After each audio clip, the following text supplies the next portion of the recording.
خیلی چکرم. من اصلا جیگرشو ندارم کسی رو برنجونم، چه برسه که اون کس شما باشید. اون موقع که این برنامه رو ضبط میکردن 10 روز به من هر روز زنگ میزدن که بیا، من نمیرفتم. یه صدای ته قلبم میگفت نرو، من اولا بهش گوش میدم. دیگه روزای آخر نمور دنده خور شدم، چون بهم میگفتن یعنی تو نمیخوای کف تهران زندگی میکنی یه قدم واسه رپ فارسی برداری؟ من همه تصورم بود که واقعا دارم قدم برمیدارم.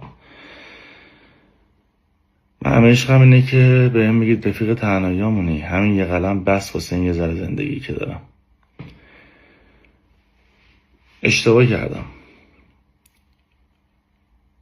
من فکر میکردم که این خانواده دوست داشته باشه که کف ایران، واقعا شاید دوست داره که چند تا قدم برداریم یه ذره فعالیتش کف ایران بیشتر بشه. الان که میبینم اینجوریه، من تو این سال تو آهنگام تو کارام شخصیت منو دیدین، منو میشناسید. من آدم ناراحت کردن شما نیستم. اشتباه کردم. شرمنده.